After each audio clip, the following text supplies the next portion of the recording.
welcome to Don't Whistle at Night podcast, where Navajo legends echo in the shadows. Darren and Dawn will guide you through the sacred fire of native storytelling, where the old stories breathe, the unknown walks among us, and voices, long hidden, rise to be heard. And remember, don't whistle at night.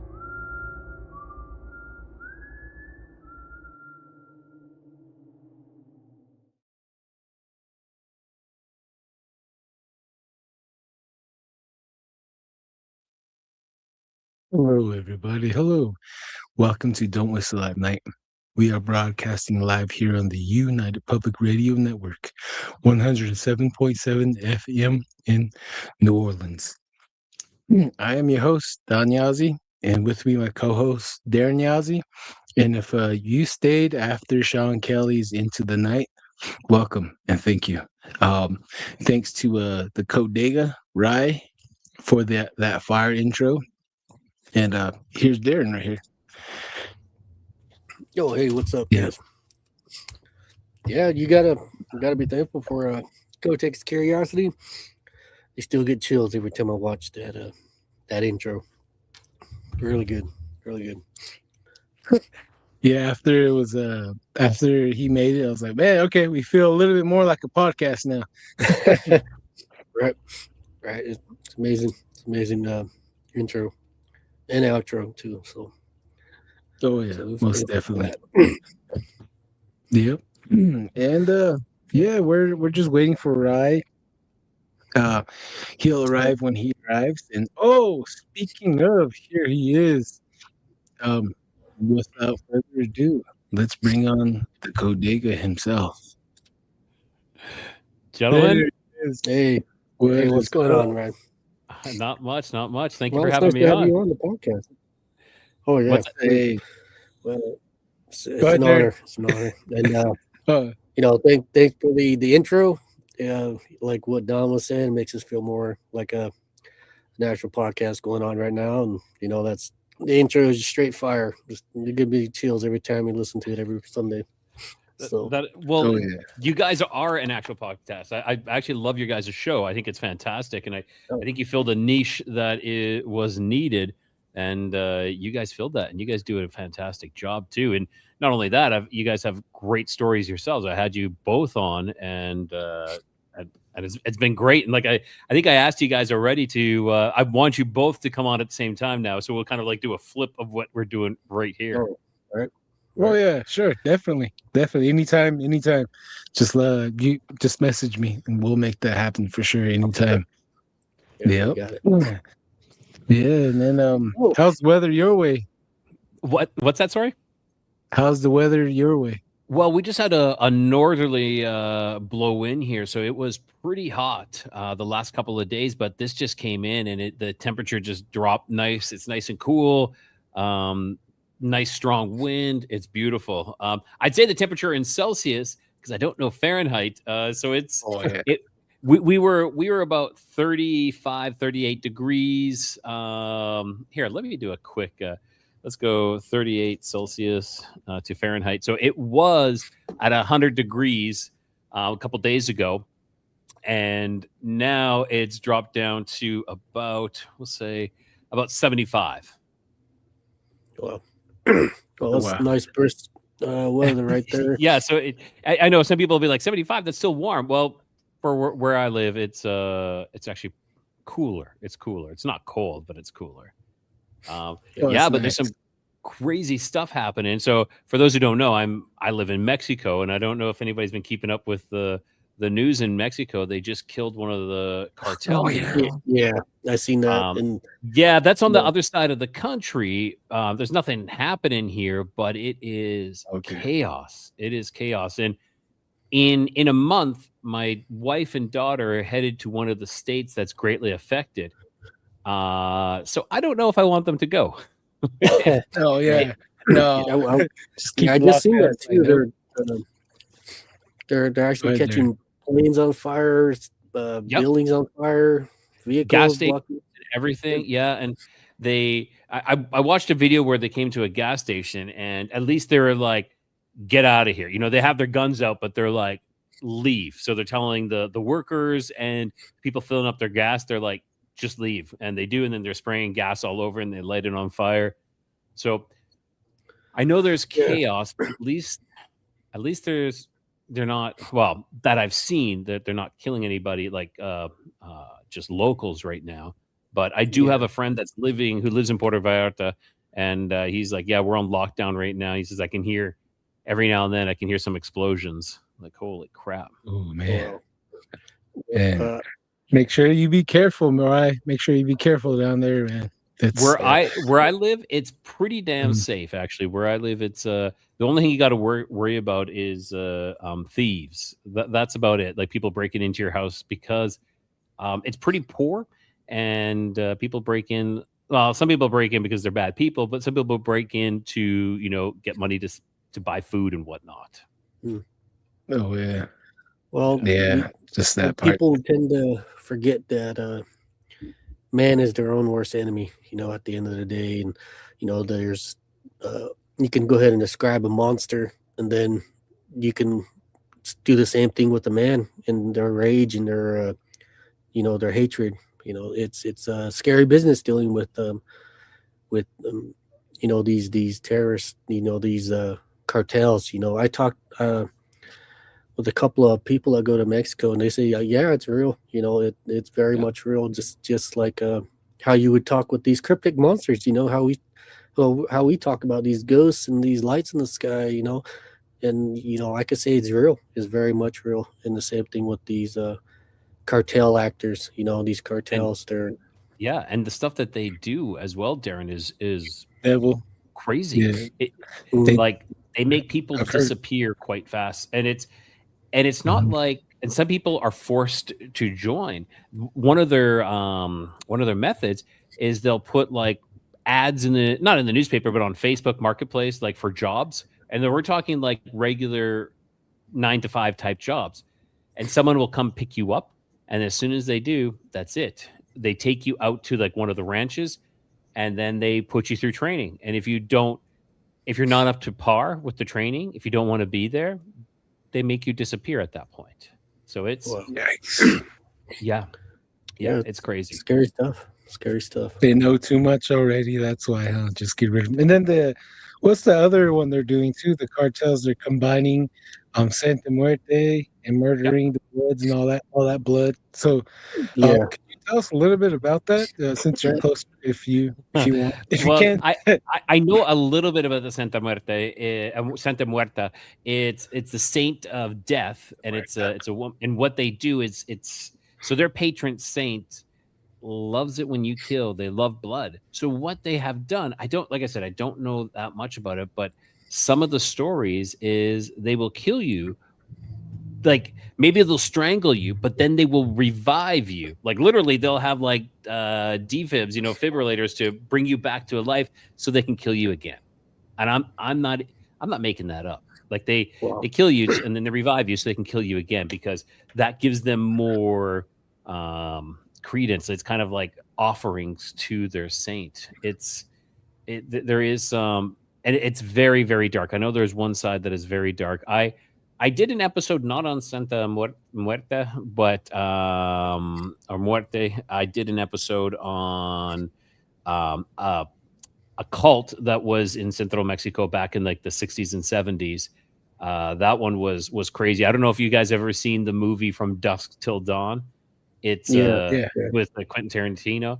This movie is loosely based on the events that happened with this cult. It was like this human sacrificing, blood drinking, heart eating cult that happened. Yeah. Well, I wonder if Quentin Tarantino did his research on that. I think so. I think that there is, because in the movie From Dusk Till Dawn, it's based on like this head vampire woman, right? Mm-hmm. And in this town in oh my gosh, where is it? Buena Herba, like Good Herb town. It's called because it was called that after, because the the cartels were working in there and they were harvesting these herbs. And okay, I'll give you guys a story. Why not? So there is these two con men, and these two they're brothers. Okay, and I'm gonna give you the condensed version though. So these two brothers had just left one of their towns that they had just I don't know, like gotten a hit. Like they got their money and they're leaving town. They were driving by and they saw this very, very, very poor town. One, it had no church. Okay. And that's important because church gives you morality. And, people go to church, you get better morals. Like some do. And then he noticed there was no electricity as well. And it was very isolated. So it had these three great things. So they decided to go in there and they dressed up as like Inca priests. Okay. And for those who know their history well, the Incans didn't live in Mexico. They lived in like Peru. They were from Peru and whatnot. They weren't from Mexico, but that's what they did. And so they went in there and they told the people that if they brought them offerings, that they would provide the gold that was hidden in the mountains, because this was in the mountains. We'll find you the gold that was hidden in the mountains because the gods want us to give that gold out. So the townsfolk they bought into this, and they started giving them food, drugs, alcohol, and eventually they started giving them women, including their daughters. Okay, so they started offering up their daughters. Like the mothers weren't fighting it. The mothers were like, okay, yeah, this is fine. And the reason why the fathers weren't, because the fathers had started to join this cult. They were like becoming part of this.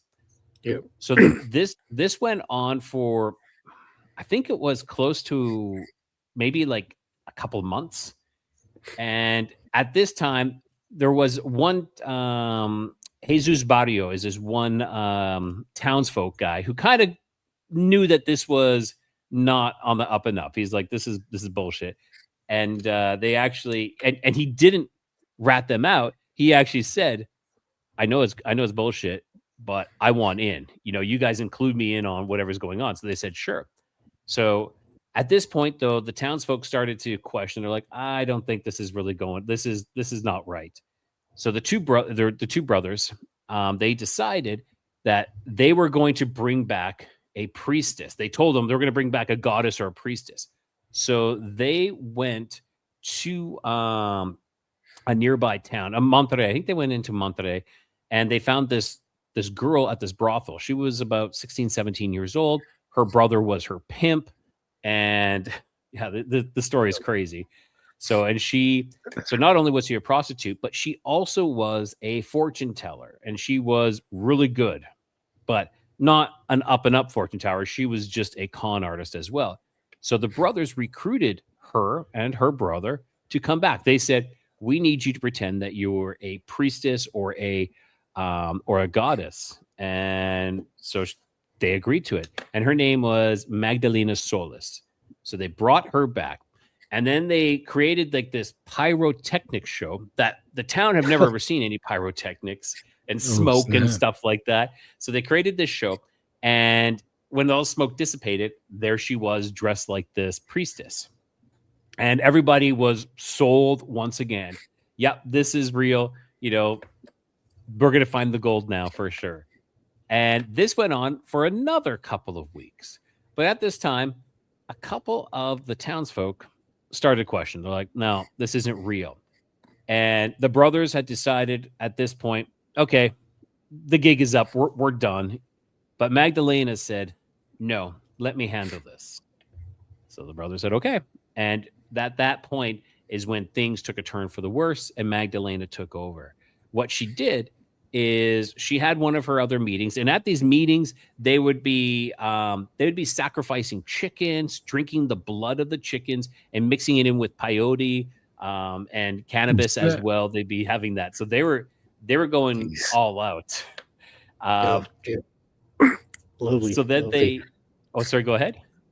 Oh, I said lovely. Wow, it's really exactly. Yeah. So at this next one, and I didn't mention this as well, they'd have big sex orgies as well. let's include that in there too. So at this one, she's like, the gods have told me that there are some non-believers, people who are questioning this. And she picked out there was like 2 of them that were there, and she just went and murdered the one, just cut the throat, killed this one. And at that point, then she drank the blood of this of her sacrifice victim. And like I said, that's when things started to get crazier. So things started to escalate from that, where they killed. I don't want to. Okay, they killed anywhere between 13 to 16 people. Okay, and they were sacrificing them and drinking their blood.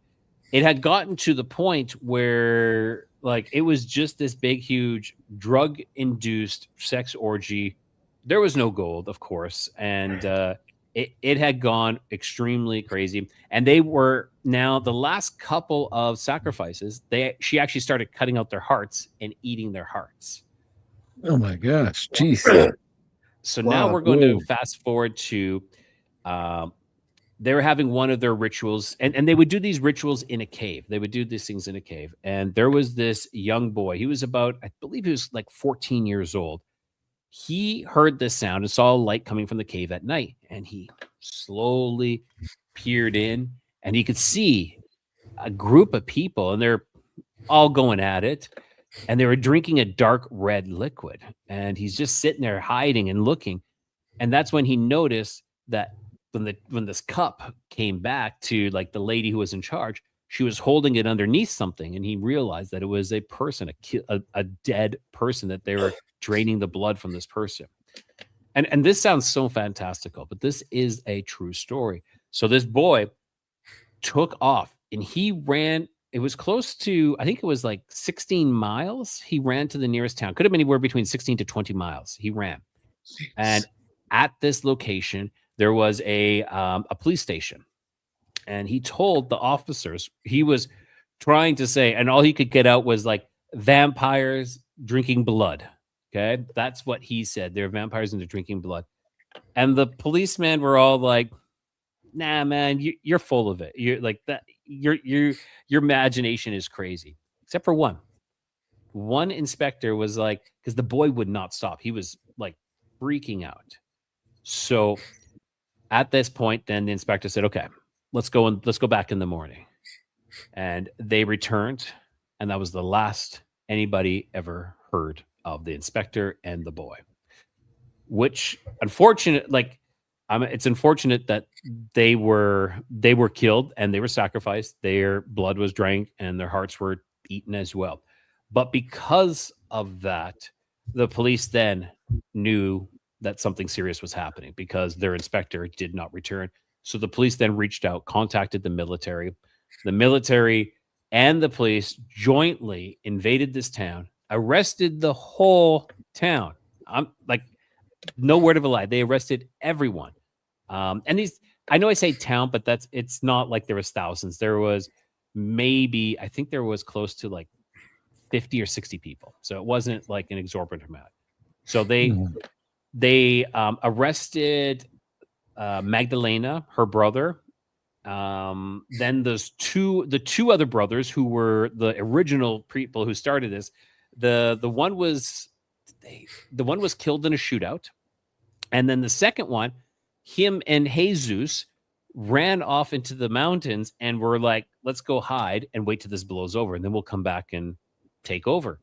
But Jesus got greedy, and he's like, "Well, I want to be the man." So he killed the other brother, with a rock, bludgeoned him, killed him. And then Jesus then actually ended up being caught by the military as well, and they were all taken into court, into jail. The townsfolk all got 30 years in prison. Magdalena, her brother, and Jesus were sentenced to 50 years. But the crazy thing is Magdalena Solis kind of disappeared and faded. No one knows where she really is, because technically she should be out already, and she was quite young when this all went down. So, she could be in her 70s, but no one knows what happened to her. No one knows. And this was, like I said, this took place back in the late 60s. I think it was late 60s, early 70s, in around that time. Could have been 68, actually. So that was the story of the blood drinking vampiric cult from San Luis Potosi, Mexico. And Wow. it's crazy. So Darren, when you're saying man is the monster, well, the story just is Yep. right there, right? That is exactly that. Exactly. That has gone through it. Definitely. And, Most definitely. it always makes me wonder, like, under high power, just a single person, I wonder how corrupt and how sinister their minds and their souls can be. Because I'm pretty sure she wasn't doing this. She wasn't acting that way before. Now she's put under, pretty much on a mantle, and now she's drinking blood and having wild sex blood orgies. Yeah. Living up vampire. So yeah, but, there is some like sort of. I agree with you, Darren. It's like some sort of entity got into her. So she was portraying. What was it?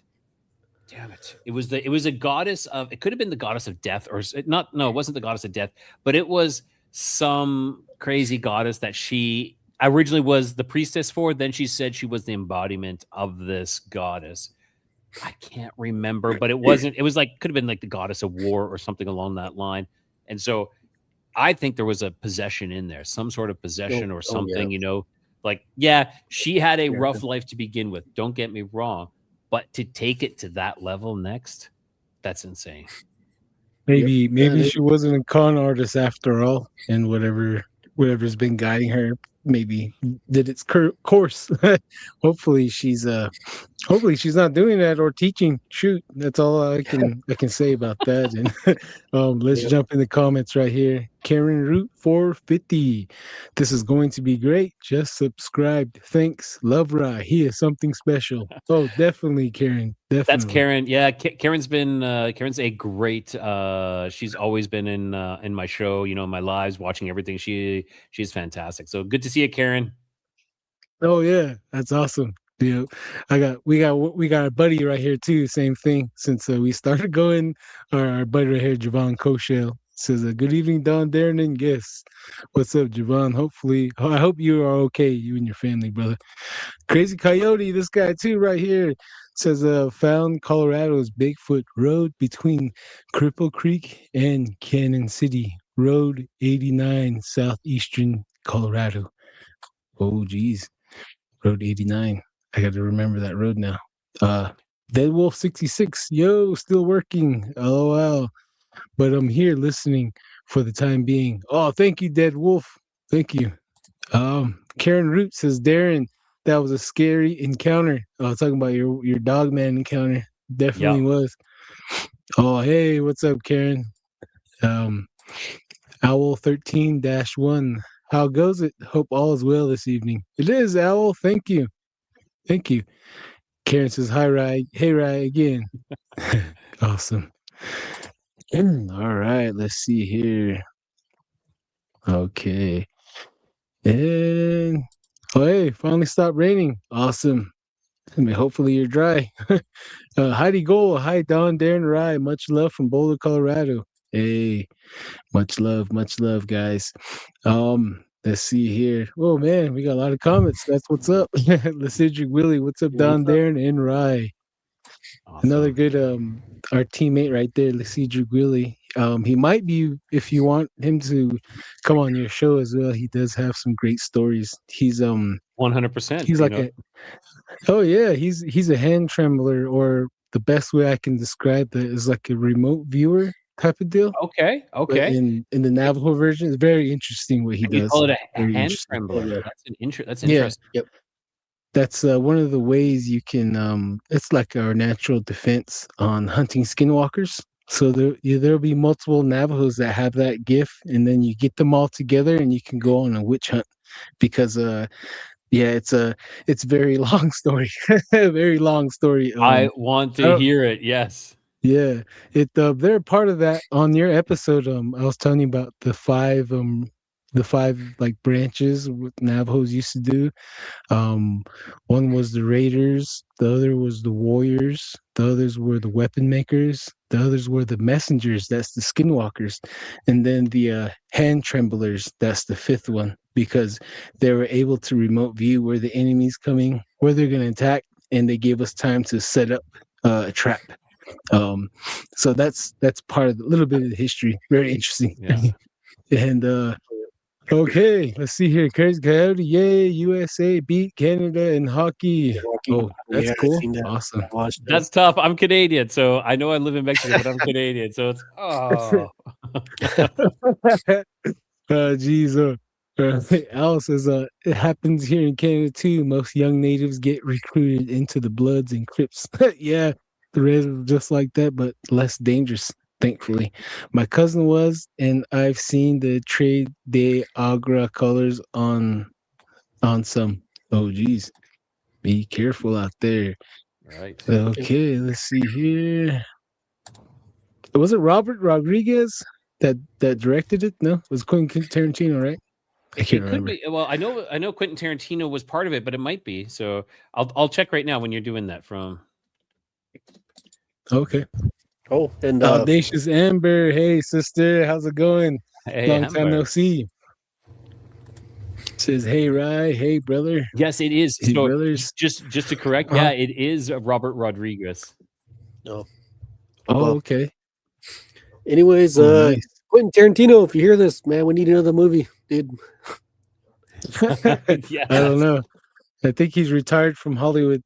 I know, man. All his movies are bangers, man. Freaking real. We need him to collaborate with the like native witch hunter stories and skinwalker stories. Just imagine that would be a sight to see.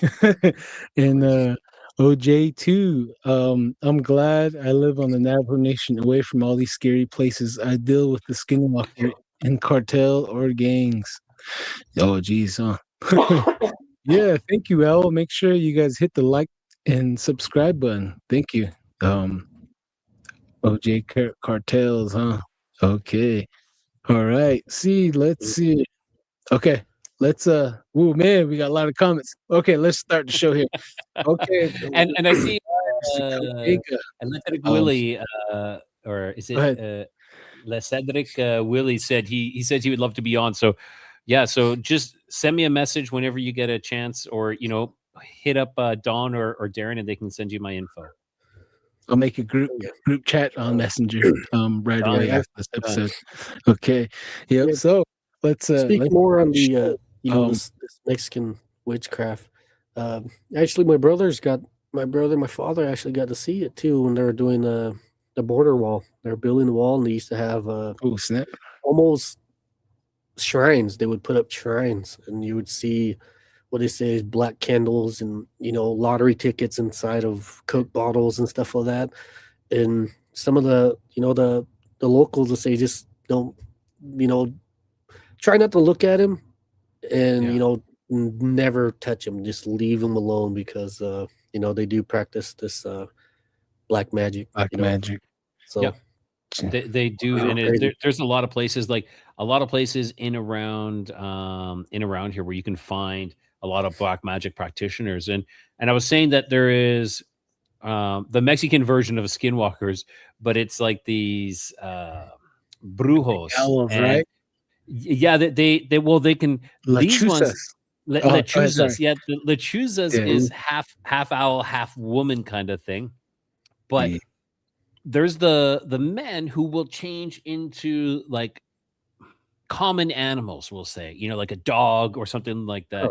But people will go to them. And this is crazy. Like, this is because jealousy is a big thing here. People will go to them to pay them to shapeshift so they can spy on their like boyfriend, their husband, or their girlfriend, or their wife, to make sure that they're not cheating on them. That's what we've gotten to in here. So it's a common thing. It's like, okay, can you go follow my boyfriend? He's going out with the boys tonight, and I want to make sure he's being good. And they will pay people to do that, and they will shapeshift into a dog. And a lot of times, when like a friend of mine was telling me these stories, he says, yeah, they'll have like there'll be a bunch of guys going out, and there'll be a black dog following them, and they're like, "Oh, that's my wife." My wife hired someone to watch us. Wow. That doesn't sound so crazy. I think Navels would probably be the same way too. So sounds eerily similar, and on a lot of levels on that. That's why I'm laughing. So, like, Jesus, you're like, oh my gosh, I can relate to this shit. Yeah. At the same time, like back in the day, we'd be going to different party spots, and we would see a dark animal, like a dog or something, following us around from one spot to another, and we're using night vision, and we see this animal staying further away, just going from bush to bush, watching us, and we're trying to shoot at it, but the bullets won't hit it. So, yeah, So I think all this kind of like correlates. So like, oh, you're like, oh shit, yeah, I've had that before. Yeah, girlfriends watching us, paying someone to watch us. Yeah, I got the creeps, man. Thanks for that. Validating.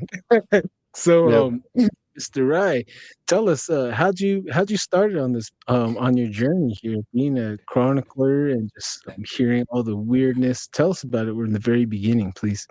Okay, so yeah, go ahead, Darren. Tell us about how you got your name, Codex of Curiosity, because it holds a real, it's real strong. It has a real strong title to it. So yeah, I love that too.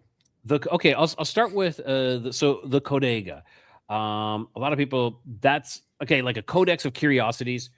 It's an ancient book full of curiosities. I love that term, curiosities, because I think it was dubbed so many years ago. Everybody goes to pay to go see the sideshows or these curiosities, and it just makes people just want to see this. But where did Codega come from?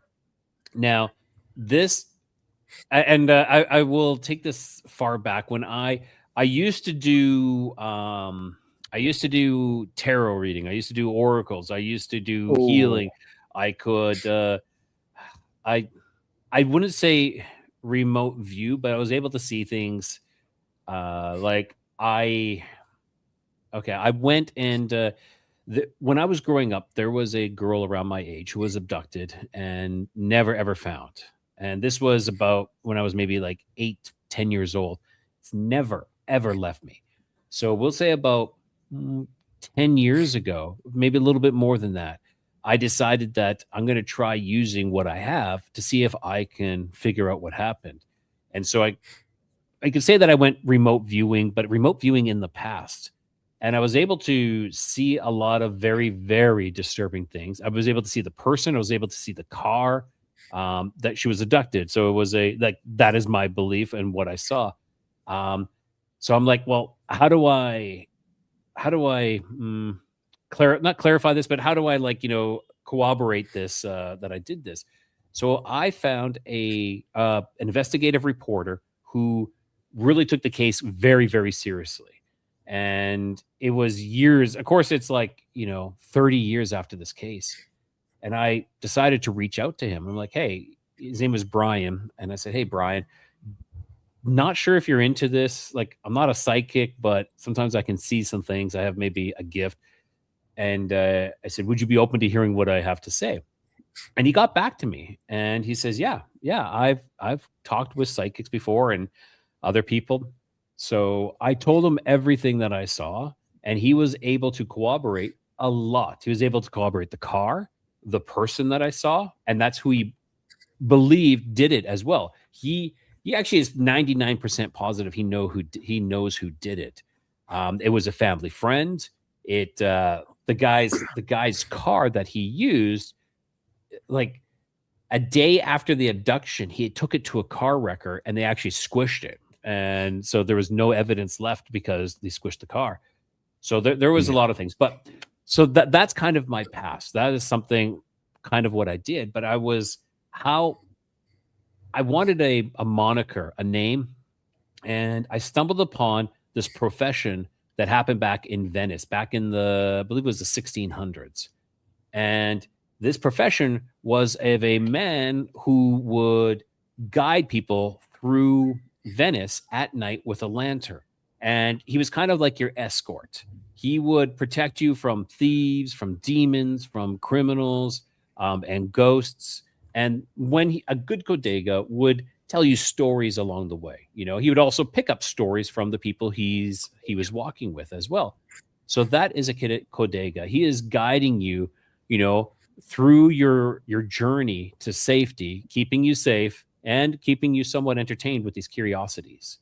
So that is where I came up with the name Codega. And it kind of died when I will say like this, the stuff that I was into was kind of it was occult. And I walked away from all that. But the name always stuck. I thought it superseded that, it was this. So I reinvented it to be this person not this person, to be who I am now. It fits what I do. I like to take people on these journeys, with my guests and tell them stories or get them to tell stories. And that's kind of like my hat here. I have like a lantern on my hat, is just to guide people along safely along this. So that is the story of the name of my show. And then I just like alliteration, which is like all the C's. Codega, Codex of Curiosities. Sometimes it's a mouthful. So I kind of shortened it just to the Codex of Curiosities, and I'm Rye the Codega. That's what I go with, like that. Wow. Awesome. We got a question for you. Yeah, please. Before my son was born, I kept getting like these recurring dreams of a guy that was not Native American, and he had like a robe on, and then he had a staff, and at times he would put a lantern up on top of the staff, and he would lead me up a mountain and try to speak with me, and I would walk away from him like, I don't know you. He was taller than me, and he was old with beard and white hair, white beard, and he was showing me different trails on mountain paths, and he was talking to me. Like probably about 5 nights in a row, I kept dreaming of this person with a long staff and a lantern. So I'm wondering, is it something like that, or have you heard anything like that before? Just a question for you. So this extremely reminds me of like tarot. Okay, so in the tarot cards there is the hermit. Okay, the hermit has a robe as well. He has a lantern and he has a staff. And if he's taking you out into the mountains, it's the hermit was a person who kind of left society. He walked away from society to live in seclusion for spiritual, religious, or just to be introspective as well. He kind of means that he's talking about like inner wisdom, self-reflection, but it looked like he said that he was showing you different paths, perhaps that he was trying to present with you, because before your son is born, that you have this journey now to go on. Can also be somewhat of a Codega as well too, that they, it's time for you to begin this new journey, this new path. And, it's sometimes, and I did find this when I had my first child, my life completely changed. I felt like completely isolated in a way. And, I felt like I went down a whole new path that I never would have gone if I never had children, and or I have a child. I'm not saying I have children, but I have a child, and it really changed my life. And so maybe he was trying to tell you that, now you have some new choices to make, and you have this path. Sometimes it can be, I don't want to say lonely, but sometimes you're kind of like a recluse with your family. At times, it's just you and your family, and you're doing this journey. But of course, we always have our family and our extended family that we choose to. That's awesome. Wow. That's pretty cool. Darren, you got any questions for Codega? So how far have you did any training on this this ability you have? Never. Okay. I'm gonna okay, so how did I get into what I'm doing now? I think that is the best story to go, because it will give you some training that I did do. I studied under a year under a Cherokee shaman, and then under a Blackfoot medicine woman as well, for a couple of years. But that's me jumping ahead. That's getting too far ahead right now. I need to go back. So my life has always been full of strangeness and craziness. And I don't know if I attribute it to this, but something happened when I was really, really young. I was under a year old, and it had hit a point where something the doctors couldn't do nothing. Okay. They thought I was going to die. And no matter what they did, they could not help me. So my parents had a priest come in to read me my last rites.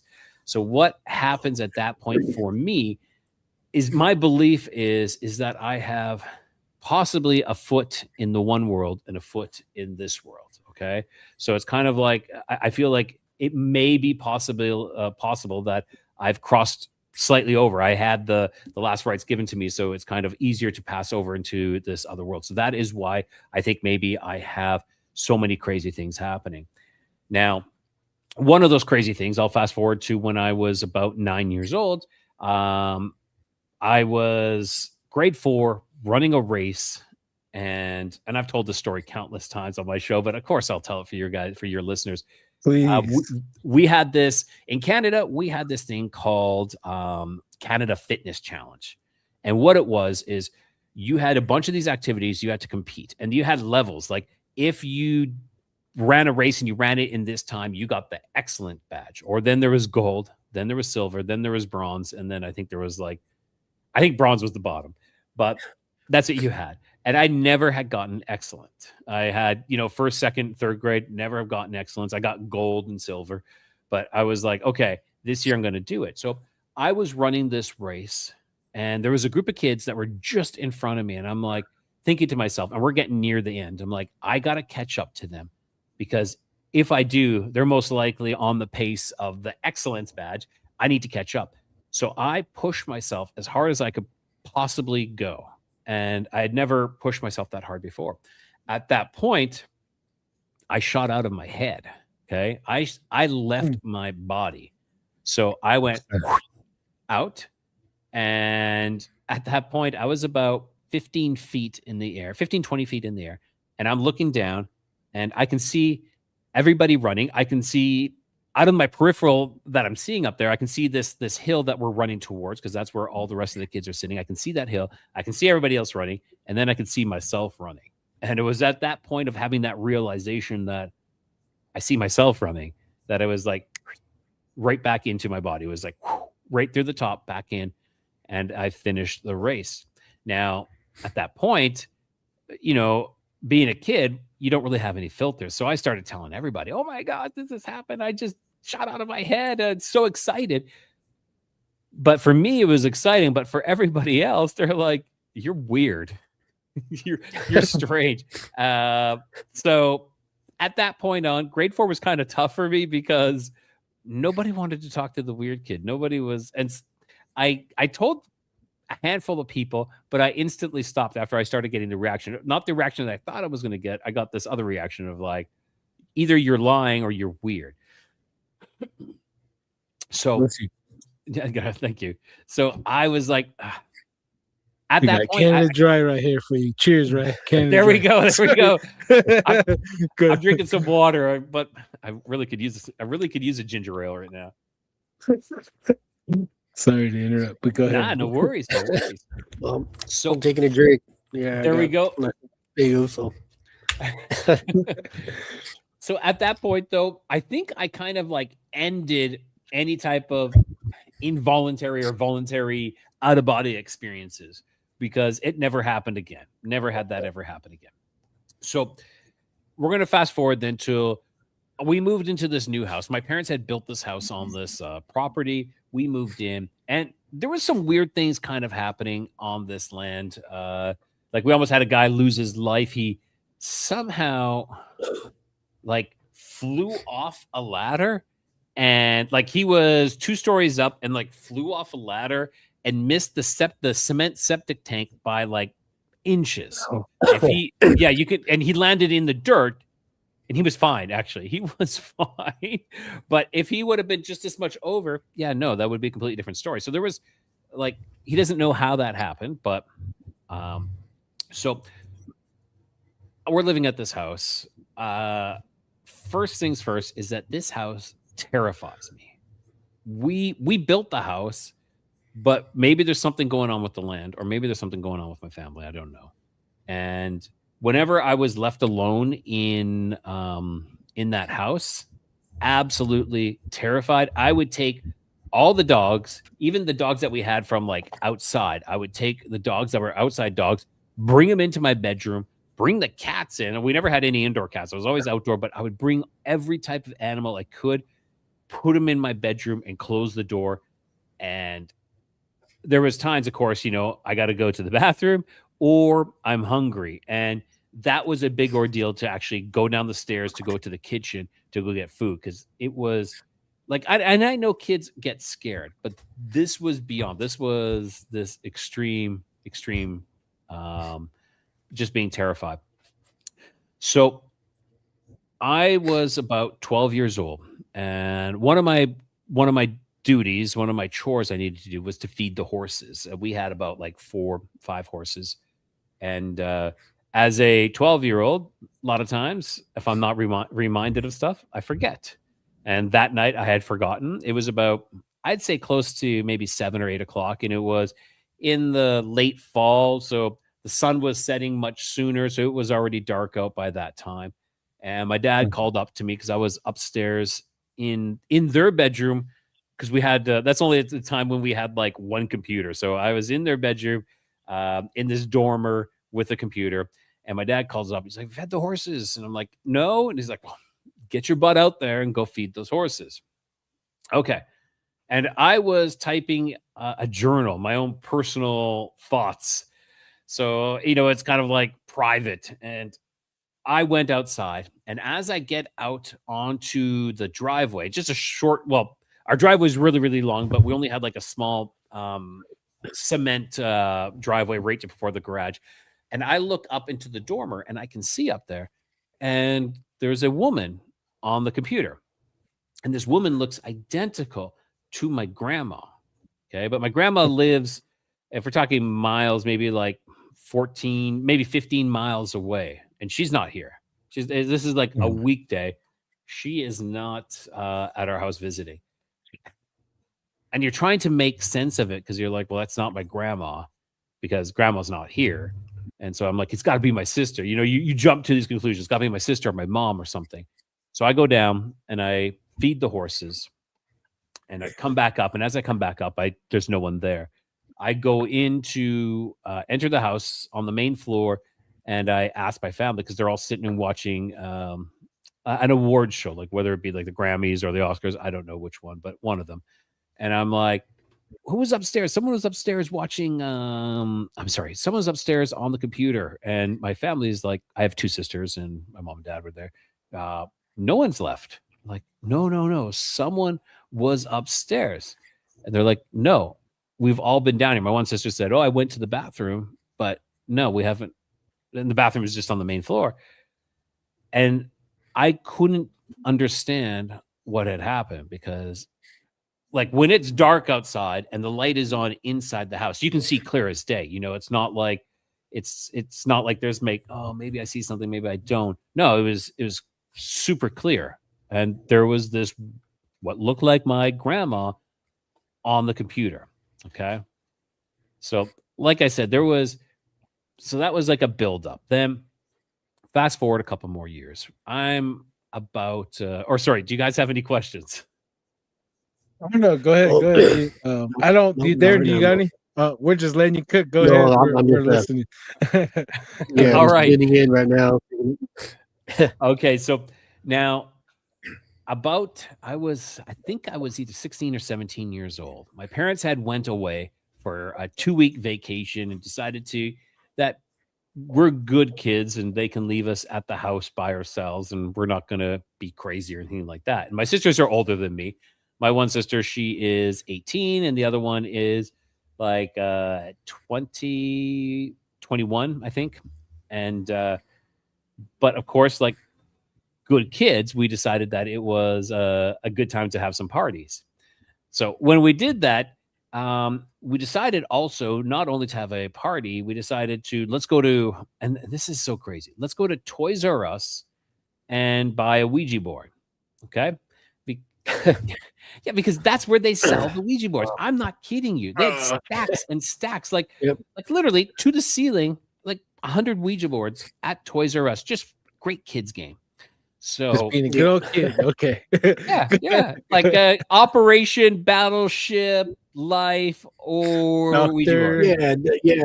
What do you feel like playing? I You go with Candyland, you know? Yeah, exactly. Or do you want to talk with some spirit? Yeah, It's let's crazy. go play Candyland. No, But- let's summon demons. Yes. Oh man, yeah, that's one thing that people don't realize is it's actually published as a as a child's game. It's really weird. It's really weird, but that's how it is. It's crazy, but yeah. Go ahead. It's very so. Yeah, so I won't say anything for me crazy happened playing with the Ouija board. Okay, it wasn't like oh my gosh, that something's gonna no. Like of course it was like your grandma's coming through, and I was like, oh yay, it's my grandma. And my sisters had something kind of crazy, but I don't really remember too well, so I don't really want to be like, oh, this happened, and I don't want to misquote what actually happened. But some things happened where they're like, someone's on the roof like this. This thing is on the roof, and then they heard like knocking on the chimney. I actually heard knocking on the chimney, and then like the furnace, like it started on like it didn't start on fire, but it like lit up to start heating. But they said that the flame actually kind of came out of the furnace. They're like, we've never seen that ever before, which was I agree, I've never seen that before, but they said that those things happen. That's all I remember. I don't know what or anything else, but. So after the Ouija board, things start to escalate in the house. Crazier things. I was more terrified in this house. So what happened at that point was I was about 19. I'm going to fast forward here. So I was about 18, 19 years old. And I'm older, so I'm going to date myself by saying this, that, the PlayStation 1 had just come out, and at Blockbuster, you could go rent it. So my friend had rented the PlayStation, and we all went over to his house because this was crazy. This is so we played PlayStation. I had to work early in the morning, so my friends drove me home, and just before they dropped me off, and just before going in, and it doesn't really tie in with the story, but I just like to say this point that I remember the Northern Lights were out big time that night. So Aurora Borealis, the Northern Lights were just dancing across, and I stayed outside for a couple extra minutes. I'm like, oh, it's just beautiful, beautiful. Yeah. So I went into bed, got ready, and like I said, I had to wake up early, and I was like, I can't fall asleep because, I've had this adrenaline rush, and I just can't sleep, and tossing and turning. I'm looking at my clock, and I'm like, hey, if I fall asleep now, I'll have 7 hours and 33 minutes to sleep. And then I'm like, look over, okay, 6 hours and 58 minutes to sleep. Like that's the whole time I'm going to have to sleep before I need to wake up. And it just keeps getting less and less. And I'm laying there, and I get this like premonition is the best way to call it. I don't want to say it's like a voice in my head, but it was like someone telling me, but there's no one actually telling me, but it was like someone telling me, you need to look up. And so I flipped onto and I want to clarify, this is not sleep paralysis because I was awake and I was moving. So I rolled onto my back, and I look up, and floating about 3 feet above me is this blacker than black figure. I can see the head. I can see definite, like where it kind of goes in a little bit around here, around the neck. I can see the shoulders. I can see the arms beside the body. I can see the torso. And when it gets closer to the waist, it turns into like this white wispy type smoke. Okay.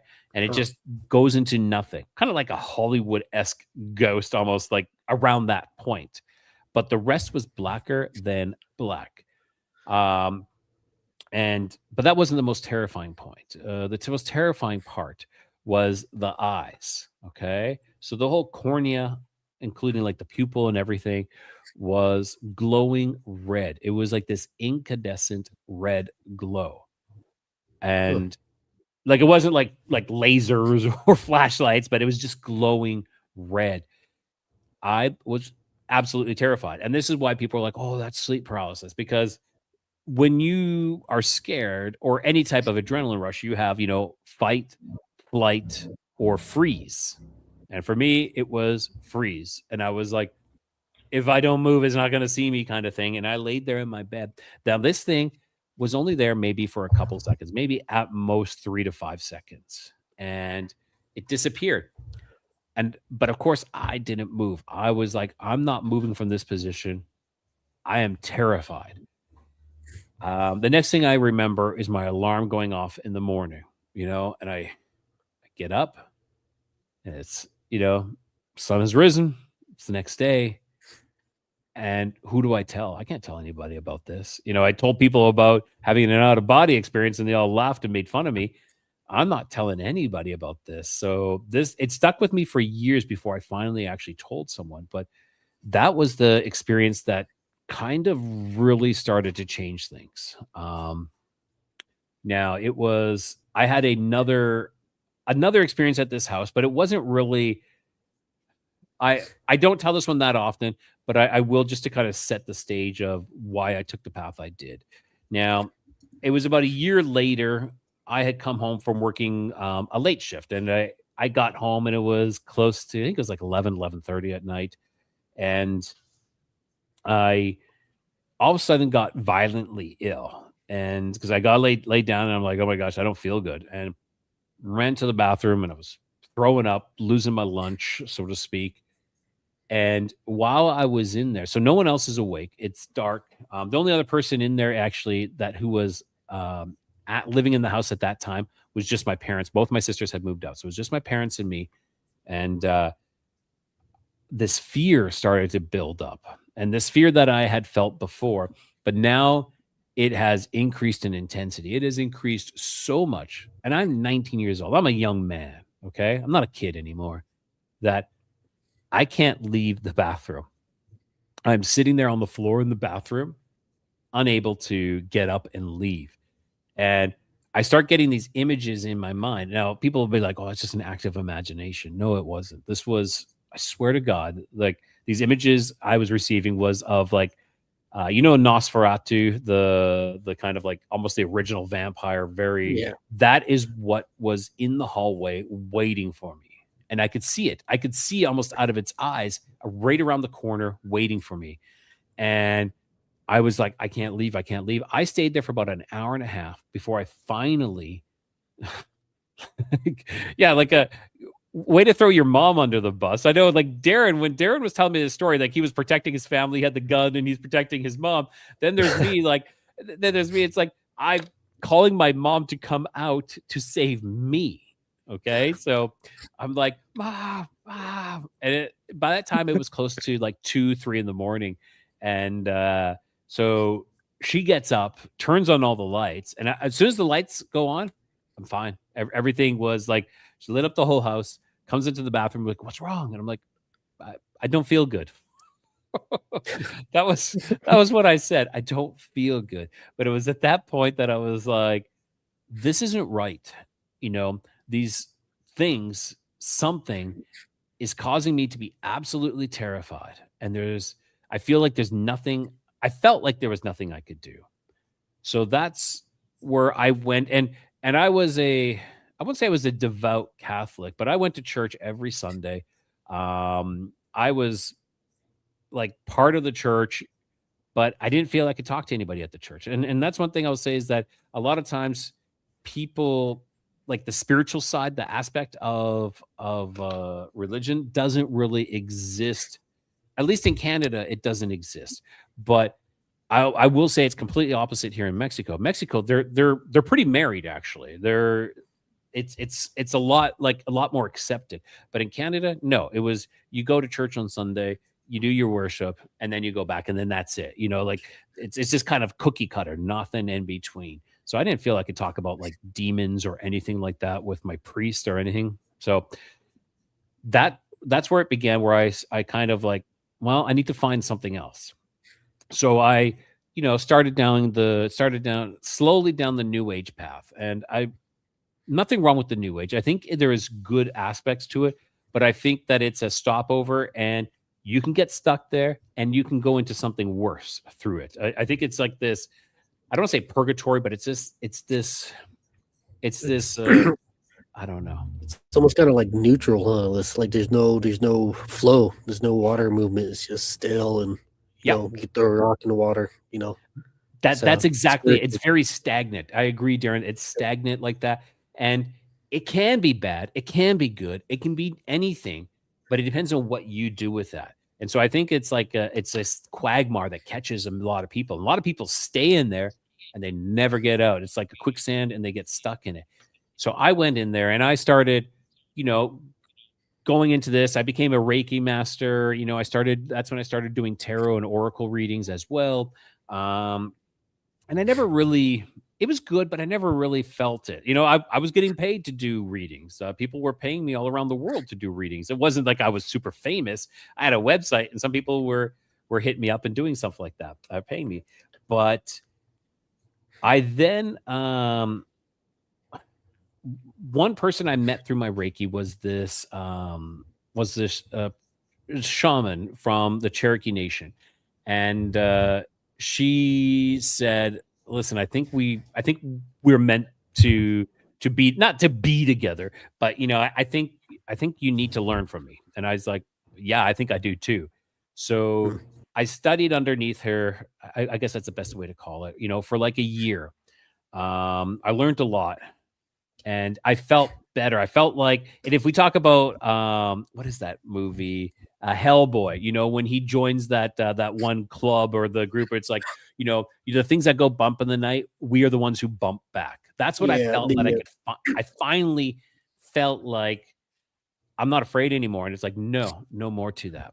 And through this as well is when I was introduced to Joanne, who was a medicine woman, and she's a Métis medicine woman who learned under the Blackfoot ways.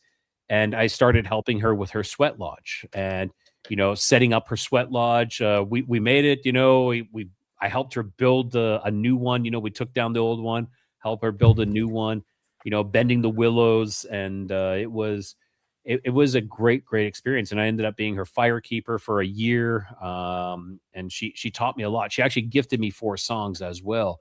And it was it was amazing. So it was learning under her as well. And it was through all this that I believe that I was then, okay, I feel like I have some arsenal, you know, I feel safer now. And then also incorporating my Catholic side, my religious Christian side. I started incorporating that. And I really feel though, now I've gone hard, like back to the church, because I feel that that's where I need to be, especially in this world, in this day and age. And I'm not saying, I'm not like being like, yeah, religion, everybody needs to go to religion. But I think that we need to find our north, find something that is really strong, because there is a lot of evil out there. We've seen that with the Epstein files. We've seen some, like, it's beyond what we might have thought it is. It is far beyond that. You know, it is stuff that you would see out of the movies in Hollywood. And that's kind of crazy. When you think about Hollywood is a type of wood that they use for magical wands, for casting spells. Yeah. So it, you know, I really believe that Hollywood is a lot of it is satanic. A lot of things that a lot of people that are involved with that, you know, usually get pushed into a direction. And there are a few that step away, you know, like Jim Brewer, Rob Schneider, Kevin Sorbo. Those people have walked away from it all. And usually when you do that, you're blacklisted, or you don't end up on these, you know, you don't become super famous. Yeah, you're labeled as a weirdo. What's another guy? Difficult to work with and stuff like that. Passion of the Christ and stuff like that. And what was that guy's Mel name? Gibson. Mel Gibson, yeah. They played him off like a real weirdo, you know, how he talks and but at the end, he's like, is this guy really, you know, is this guy really that crazy? You know, like Dave, the whole time. Like Dave Chappelle, like one of them too, you know. Exactly. That is exactly it, Darren. You know, and hey, I bought into Mel Gibson was crazy. Roseanne Barr's nuts. Because Roseanne Barr said they're eating babies. She said that. Oh yeah. Right. I'm like, man, she's nuts. This is crazy, you know. And now I'm like, they were right. They were right. Yep. Yeah. Oh, I've always been that guy too, that you know, with the tinfoil hat. You know, always been that guy in my family, you know, and I was telling my brothers, but all this stuff that goes on, you know, like the music industry, how freaking corrupt the music industry is and perverted. Hollywood, the same thing, you know, and I was like, you even before all this Epstein stuff went on, I was telling my brothers like it's gonna happen, and sure enough, it started out with that P Diddy, and then Epstein, and it was like it's gonna get even worse, So I always been that person, and I always kind of keep an eye out for Hollywood, stuff like that. I would say I was diet. I was diet tinfoil hat. I believe some things, but I would get swept up, and I'm like, oh yeah, Mel Gibson's crazy, and Roseanne Barr is crazy. But now I'm like I said, I was a diet tinfoil hatter, but now it's like no, it's full on. I'm drinking the full on tinfoil juice, and I starting to see it all for what it is. I've always been that guy. Like which would you take, the red or the blue pill? I'll take them both. Like let's do this. So I actually think it's very important to live a balanced life. I think it's very important to not balance, like neutral, to be able to stand back and not get swept up. And that's what I'm seeing now. Like, don't get me wrong, I got swept up. I still every now and then get swept up, but a lot of people like to see politics for what they are. Politics are meant to divide us. They've created a two-party system so that you're either this one or you're that one. You can't. You have to be one or the other, and you have to be sole supportive of the one or the other. And I'm like, well, can I like what this person does, and can I like what that person does, and can I not say that is crap and that is crap? Like I can say that shit and that shit, and guess what? That's just the way it is. Like I can call stuff out. I think that gives you the power. Yeah, they looked at a biblical stance. It's what do they say? A house divided is never going to stand. And like you got the house of like justice, or we got the two branches of the house, and they're always constantly bashing each other. So like where do we get at the end of this? Do we just stand on one ladder? It's just all a play. Like to me, it's just like all a huge play. There's a master puppeteer behind all of it, and I'm just like, hey, what's the point of this? So I'm just like, I'm not. It feels like it's like a soap opera. It's a badly scripted soap opera. Like some of the stuff they say, I'm like, are you kidding? Like listening to Pam Bondi when she was being interviewed or like interrogated about the Epstein files. And she almost starts to laugh. And then she's like, well, what about the Dow? The Dow's up to 50K. Everybody's 401. Yeah. Like, what? Yeah. What is this? Yeah.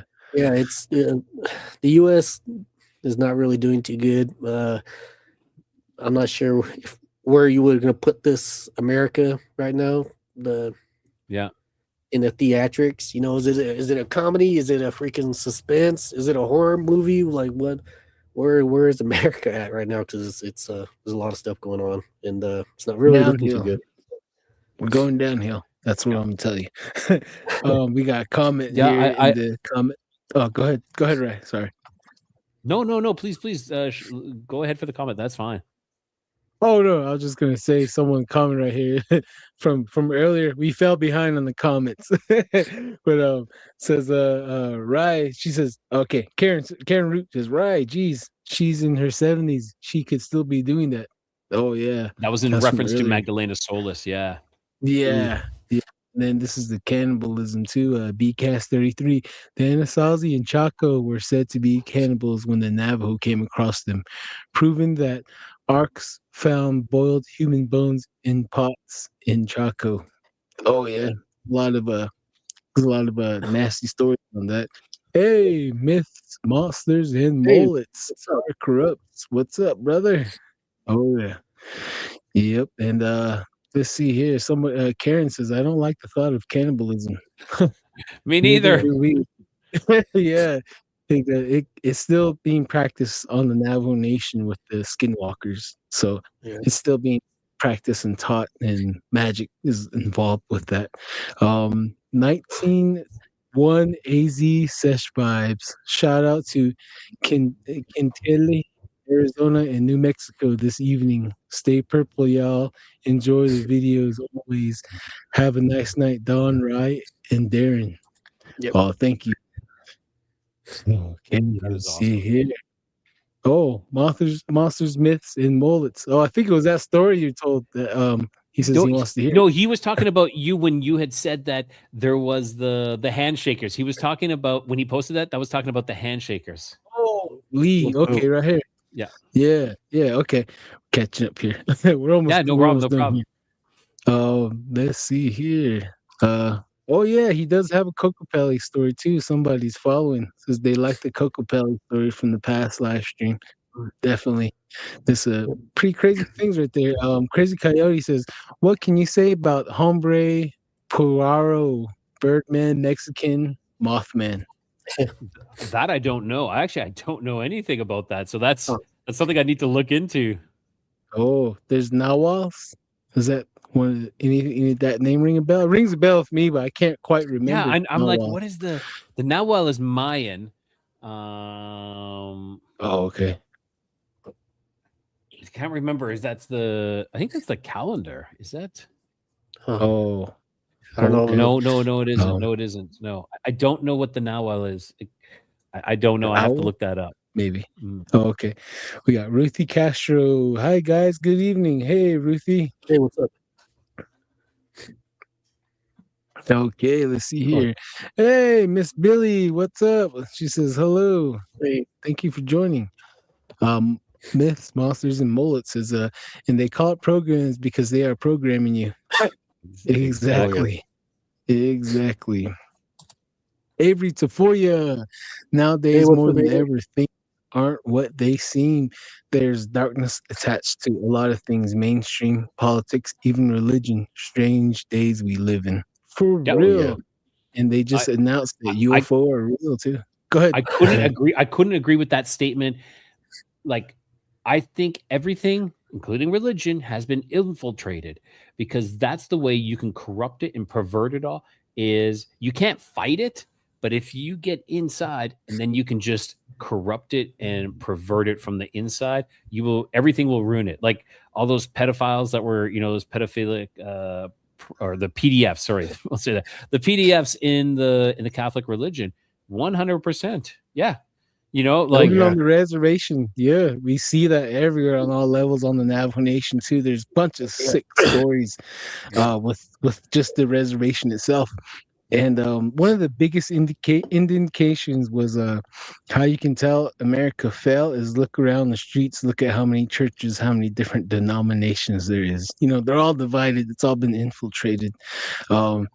Jason Finch, good evening, and everyone in the chat with us tonight. Oh, thank you, Jason. Moon at Noon. Hi. What's up, Moon at Noon? What's up? That's pretty cool. Says Jason Finch says, good evening to you, Don, and co-host Darren. Hey. And he says, good evening to you, Rye the Codega. Heck yeah. Chris Soto, good evening, guys. Hi, Rye. Been trying to avoid political talk, but amen to everything. It's true. The political talk I think we get into is that it's all shit. It's all corrupted. Yeah, that's what we can say. Yeah, we all agree on that. We're just like, hey, we can all agree on that. Show. Yeah, for sure. For sure. Yeah. And Jason Finch says, sorry for missing some of the show tonight. It's all good, Jason. It's all good. Right here, Codex of Curiosities. Yes, please follow our brother right here, the Codega. Go on his channel and follow him, please. He does amazing work over there on his channel as well. Interesting as well, all the time.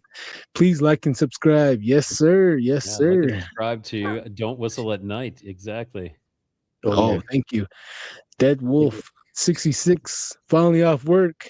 Hey, I'll rewatch this episode in the AM. Hey, thank you very much. That is awesome. Okay, all right, we caught it with the comments, guys. Woo! Okay, so now I can pick up where I left off. Like I have a lot more stories. If you guys want to hear some more stories, go for it. Go for it. It's your episode. Go ahead. Yeah. Okay. Episode, So I will fast forward now to me living here in Mexico. I'm going to go way ahead actually to what is it? 2014. I believe it was 2014. And I was living in Chihuahua, Mexico, which is south of El Paso, Texas. And I was in yeah, it's not scary or nothing, but it was a UFO encounter of sorts. Middle of the day. Excuse me, sorry. It was the middle of the day. I'm in the middle of a supermarket parking lot. And again, something was like, something told me I needed to look up. So I look up, and floating above me and moving. And okay, first of all, I'm going to say it was a blue sky, not a cloud in the sky, except for this thing. Okay. So what I saw floating up above me was a cloud. This sounds ridiculous. It was like a cloud. Okay. What you sure it wasn't just a cloud? No, but this cloud now was moving and undulating. It just kept changing shape and just kind of like totally just not like a cloud does. And then it starts moving over here and back over here and then up and then over and then this way.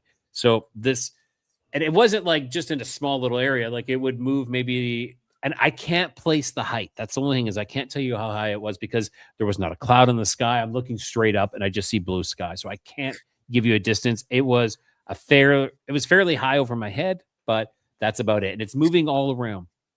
And at this point then as well, I look off to my left and I see these two small black triangular craft. And I'm not saying they're UFOs, but they weren't airplanes. That's what I will say. Okay. I don't know what they were.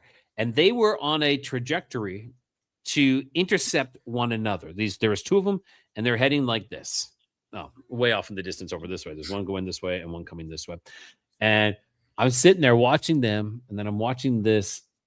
I'll call it a plasma cloud. That's the best thing. I have no other way to describe it.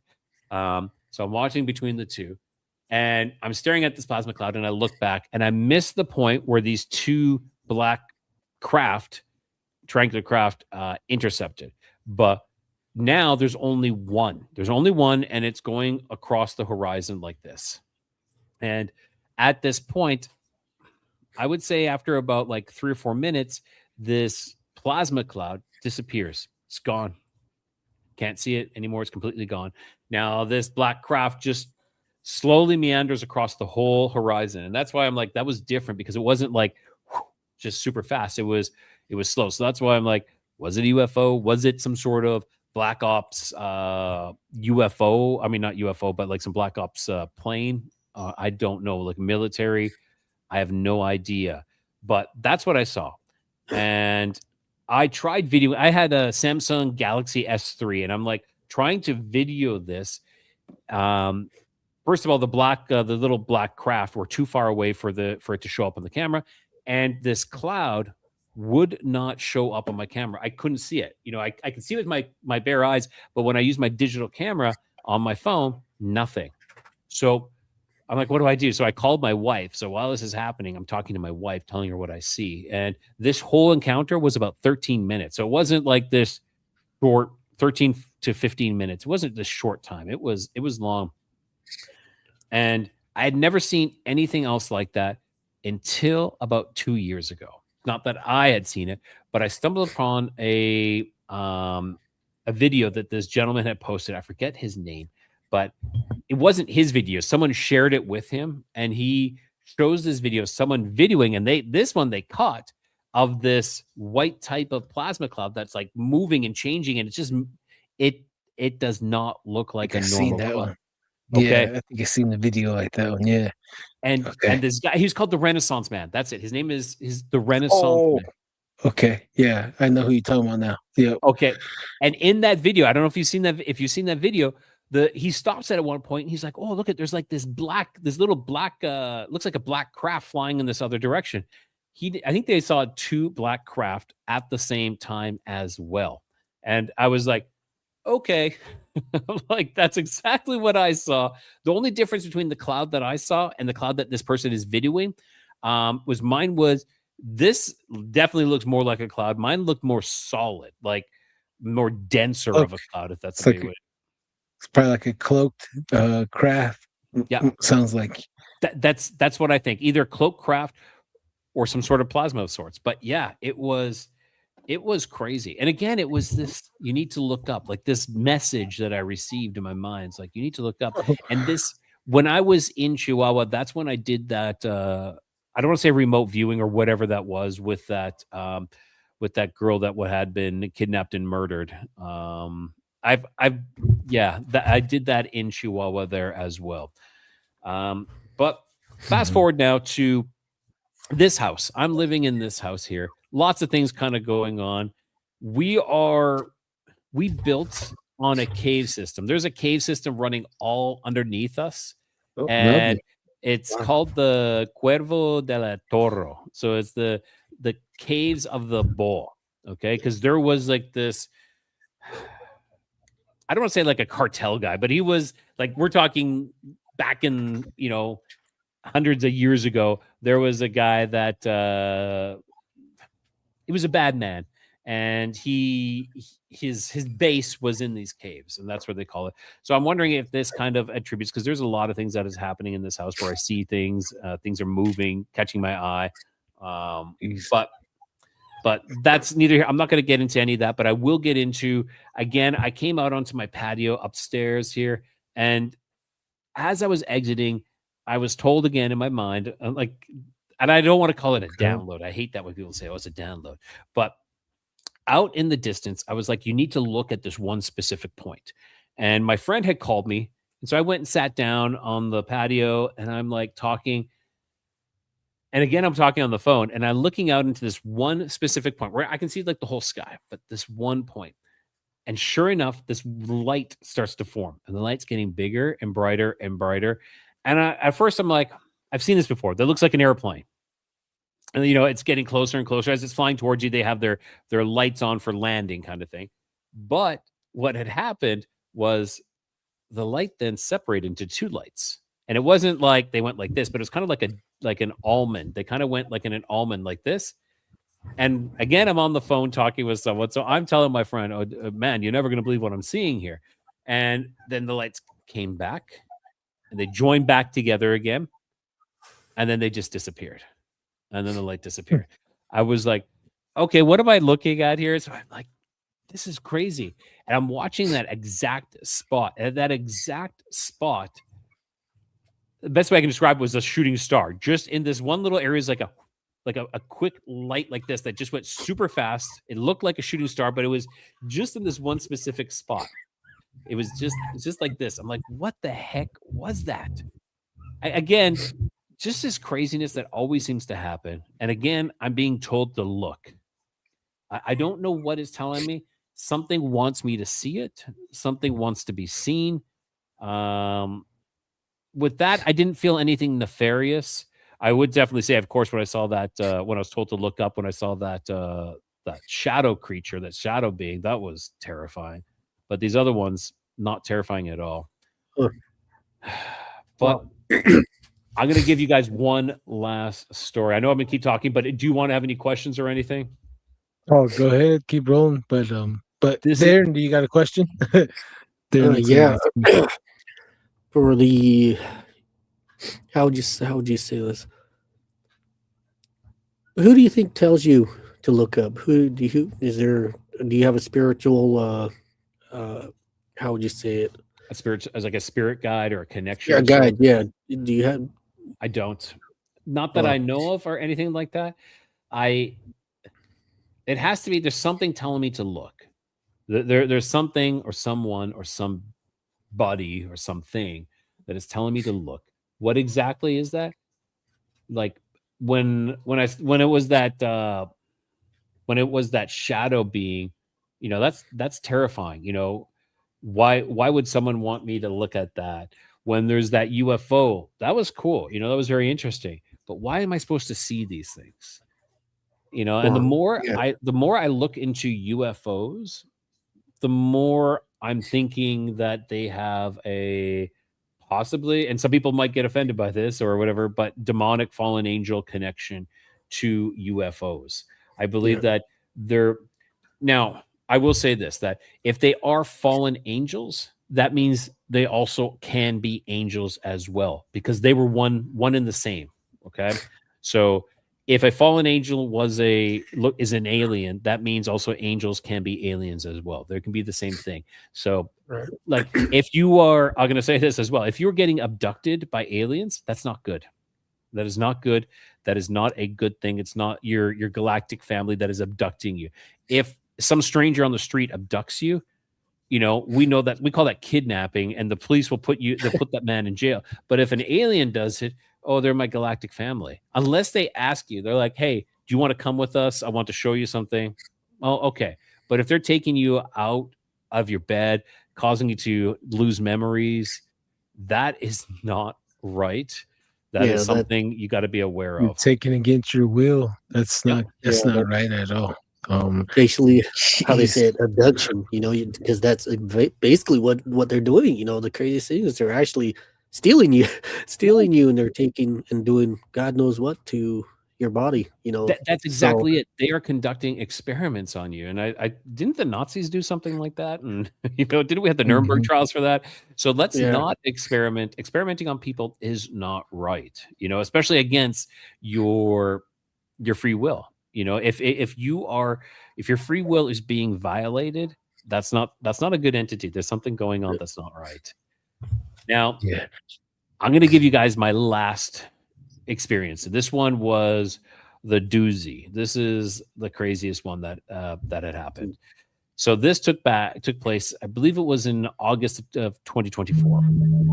I had I just pulled up in front of the local grocery store, and it's a small little grocery store. It's not like a big one that has a huge parking lot. No, it's just you just park on the side on the street, and you can walk in, you get most of your groceries there. So I parked, and surprisingly, I got like right in front of the store parking, which is just great. So I park, and then something starts happening. Something with my vision starts happening. And many people will say, oh, you had an ocular migraine. And if anybody has an ocular migraine, you'll know what I'm talking about to a point. Now, I start seeing these colors.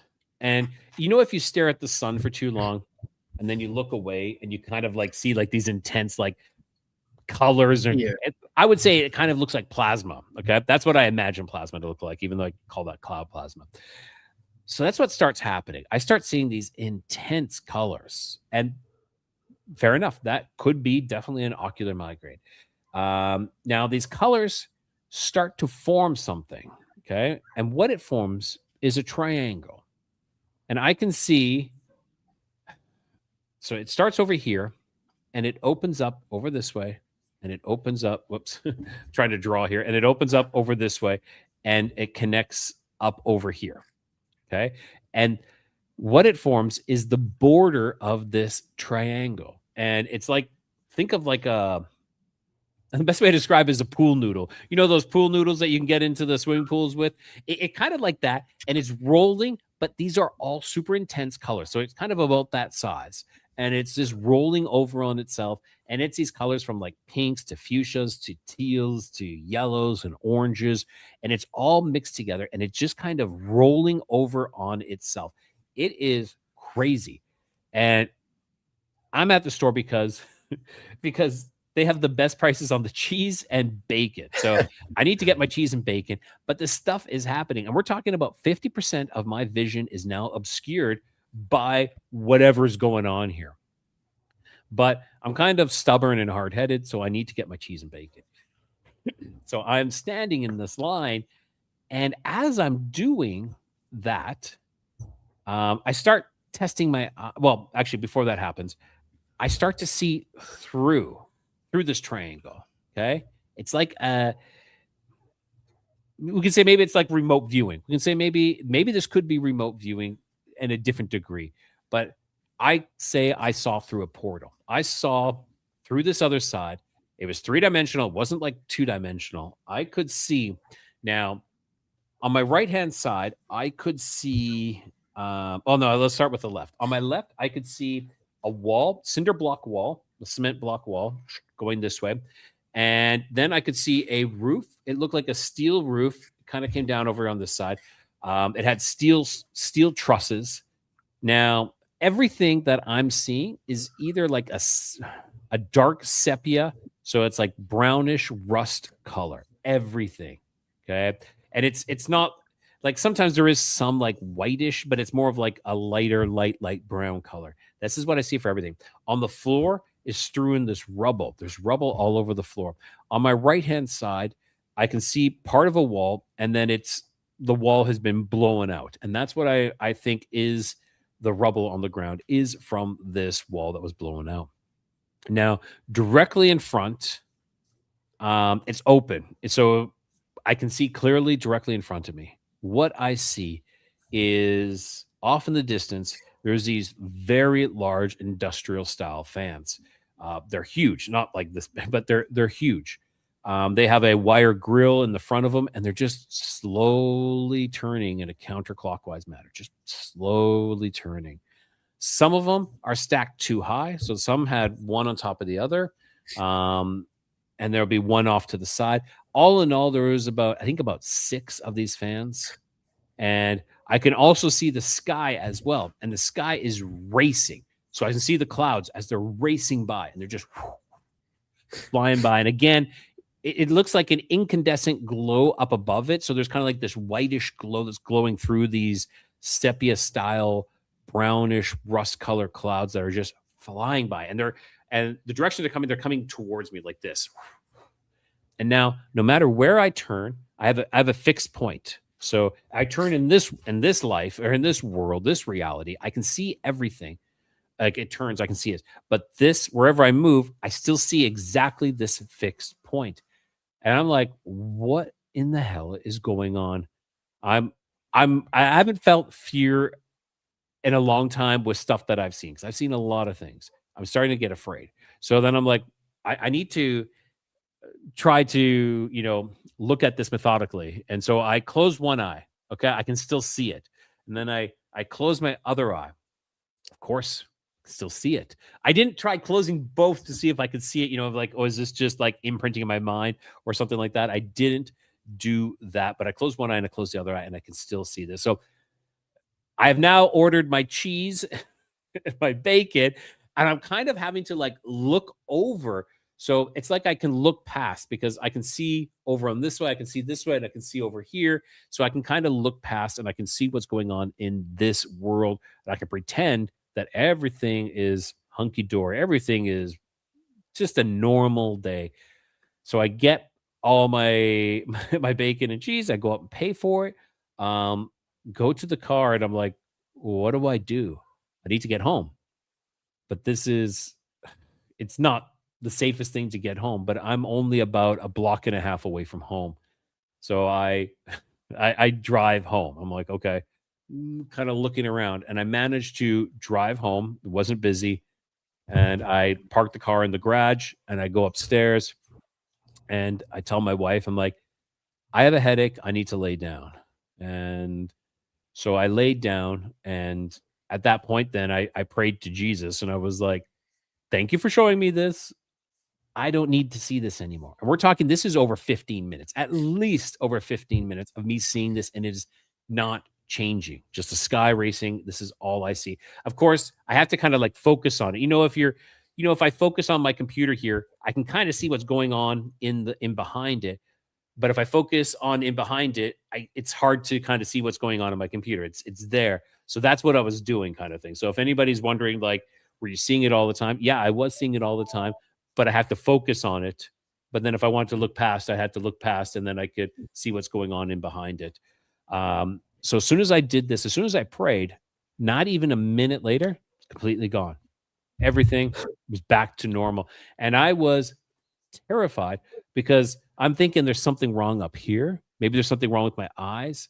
I have no idea.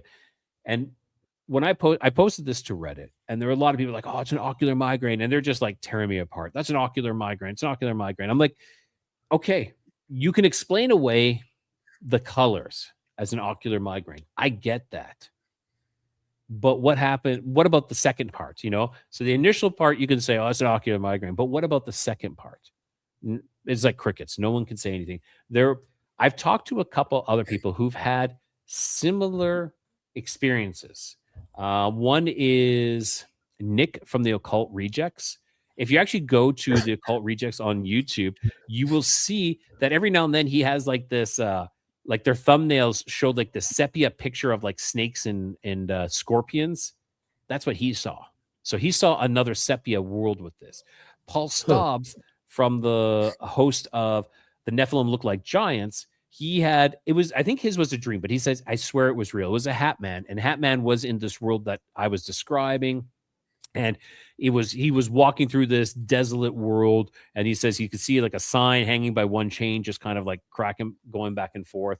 So yeah, this was crazy. And so I was terrified. I've never seen this ever again. It's pretty wild right there. We got some comment right here. Chris Criteo Soto says, I have ocular migraines all the time. What you're describing is not one of them. Oh, there we go. Wow. Jeez, we also had a lady on in the earlier years. She described her going into another reality type deal. She went to the restroom, and then she came out with her sister, and her sister also experienced that change in world. She said, yeah, pretty much. They both experienced that.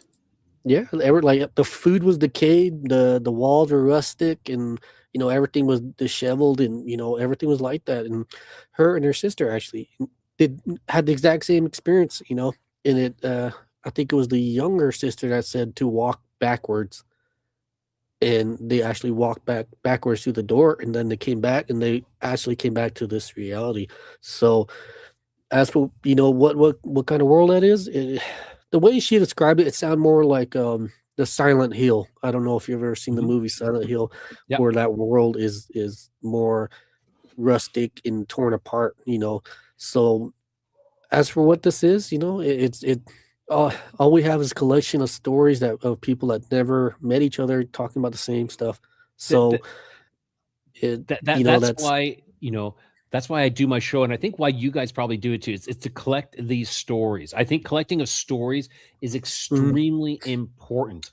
Not just to be like, hey, everybody, watch this story. Like, don't get me wrong, it's entertainment, but these are people's real life. These are the real experiences that they've actually experienced these things. It's not just something you watch TV and you like. Maybe as a viewer, you listen to this and you turn it off. But imagine, like, Darren, your experience as well, and Don, you guys have these experiences. You can't just turn it off. It's forever with you. It's a forever change your life. It's imprinted on you. And why we do these is to collect these stories, but it's also try to see if we get enough of them together, maybe we can have a little bit of a bigger clue of what we saw. Now, I had an idea of what I saw. I actually believe that it was a alternate reality. This is the reality where the demons inhabit, okay? And the demons are the disembodied spirits of the Nephilim, the dead Nephilim. The dead Nephilim are the children of the fallen angels, okay? When they die, they were cursed to roam the land, a barren wasteland, and thirst without ever being able to quench their thirst, to hunger without ever being able to satisfy their hunger. Okay. So they roam this land, and that is why they are trying to get over into our world and possess us. When we talk about possessions, it's happening because if they possess us, they can satiate their hunger or quench their thirst. And and then they can drink. I can drink alcohol. I can smoke. I can do drugs. I can do all this. I actually believe, I don't think I say we shouldn't blame everything on demons, but I actually believe that a lot of addictions can be put blame on demons, because they coming in, they're like, okay, eat food, or smoke pot, or and like, don't get me wrong, everything in moderation is great, but it's this overconsumption. It's way too much. And like, then it switched to meth, they switched to heroin, they switched to these other drugs, they switched to hard alcohol, they get these problems. And like, hey, I'm fighting and that's when people said, oh, I'm fighting my demons. I'm fighting this demon, these addictions, they call them demons, maybe because they are, that's what I believe it is. Now, if you have ever seen the movie Constantine with Keanu Reeves, I was just going to bring that up. When he crosses over into like kind of like hell, Yep. Yeah. Kind of what so Darren, that is kind of what it looked like. That was far more extreme when like things were just like like like everything's going across like the sandstorm. I didn't really necessarily see a sandstorm, but it was very similar to that. It was very similar. I'm not saying that's exactly it, but if I had to pick a movie that had something very similar, I would maybe say Constantine. Yeah, I was just gonna bring that up too, man. It's a great movie. I love that movie, Constantine. too. But how you describe it is basically that was what's popped in my head too, which is makes me always question these movies that we watch. Like what are they actually showing? The stuff they show us, like what part of it is actually real? Like they getting away with telling us what this world's about in little bits and pieces. How they have the Simpsons in their predictions. I can't wait for them to rip the heads off the presidents and see the aliens. So reptilians. yeah, even with the Hellboy, the what do you call the PB or PB? Oh man, the Bureau of Paranormal Research. Yes. Big Hellboy. Yeah, I'm a big Hellboy fan, and I hate to say it, but like read a comic book, it might save your life. I hate to take that from a movie, but it's true. Yeah, it actually is. Is that comment from the Lost Boys? Yeah. I knew it was somewhere. Yeah, that's where familiar. The Frog. I think it was the Frog Brothers. The Frog Brothers. Yeah. Like, read this comic, it'll save your life. Yeah, to do the voice. Yeah, that voice. Yeah. So saying that, you can really get a lot of information out of these movies and comic books. Believe it or not, even I think sometimes they're doing it subconsciously, where they're some of them are doing it subconsciously, where they're tapping into the ether of what's actually out there. Some of them know, but some of them are just subconsciously doing it, or they're being fed this information as well. Yep. I think it was Stephen King. Stephen King's one of them that he jokes that he has a boy's heart in his drawer. Like what kind of weird joke is that? And what he says is he actually kind of blacks out and he doesn't remember writing books. He got so bad that I think it was Cujo. He wrote Cujo, and then he's like, "Wow, this is actually a great book. Who wrote this?" And the mother or the wife looked at him like, "You wrote that, like, what are you talking about?" And he actually talks about stuff like this. Even musicians, they talk about them blacking out and making a greatest album. Yeah, dude, it's crazy, but it's really weird how they experience and what they say about it. Even I think it was the Queen Bee, whatever her name is, the Beyonce. Yeah. Okay. She also talks about her like channeling in demons or stuff like that, dude. It's really weird. Water spirit. Yeah, it gets pretty crazy.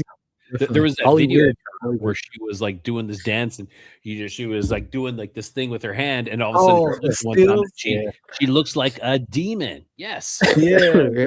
She was trying to sue to have them take it off as well. The stills on her face.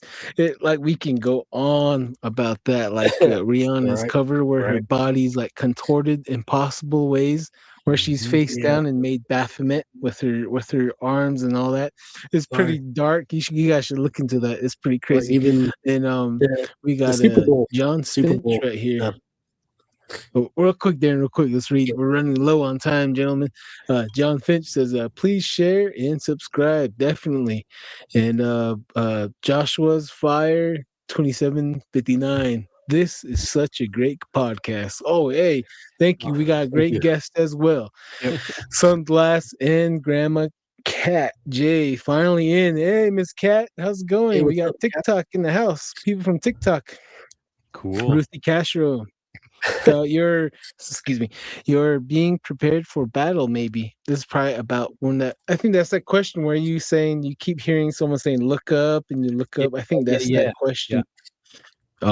Very interesting. We're at Robert Manson's says Masons. It says, keep up the awesome work, guys. Your weird friends at Uncanny Coffee Hour Podcast. Love to watch live. Hey, what's up? I like that. That's a good podcast to follow. Darren, you got to go on to their show as well. They're pretty cool guys right there for sure. And let's see here. Benno from Oz. Hey, dudes. What's up, Benno? Car Bear 9, what's good? Smiley face. You feeling better, Darren? Oh, hopefully you're feeling better. No, I look and feel like shit. I look how I feel. So you don't look bad. You don't look bad, Darren. You don't look bad. Could have fooled us. Could have fooled us. Crazy Coyote 1313. That one comic I read was about air cells MIB before Will Smith got a hold of it. They taught me aliens, monster, ghosts, demons, and what to do. Ready, aim, fire. Oh shoot! I gotta check that comic book. Wow, read a comic book, man. Oh yeah, Crazy Coyote comes back. Tabletop game hammer 40K. They taught me ghosts, demons, aliens, monsters, ready, aim, fire. That is cool. Yeah, 40K. Yes, they'll teach you a lot. Watch your dreams. Nice. Watch your dreams. Yeah, and at Joe T. Hey guys, pretty awesome session. Oh, thank you you very much.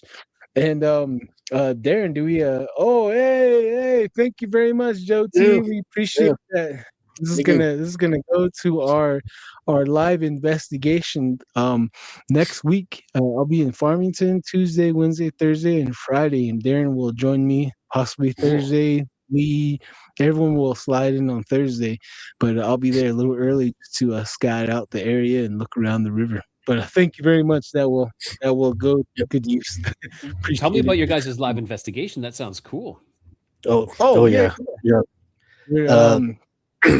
They got, we got a group of like-minded individuals, and that's a unique thing to have. Talk about, free of, feel comfortable talking about stuff like this, and I think that's a rare trait, and just to have these people as call them friends is it's a real pleasure. It's a real treat to have like-minded individuals. So. I can't wait myself. Get away from work and do some investigations. Yep, the live investigation is going to be with multiple locals there that had stories that shared with me of an uncle getting ripped apart by a dogman, limb to limb, and thrown all over. And the wife and the daughter survived it. They ran around the dogman while he's ripping up the husband. They ran around him and ran to the local family that lived there. And Men in Black came and they locked down the whole area, took everyone's phone, and covered up.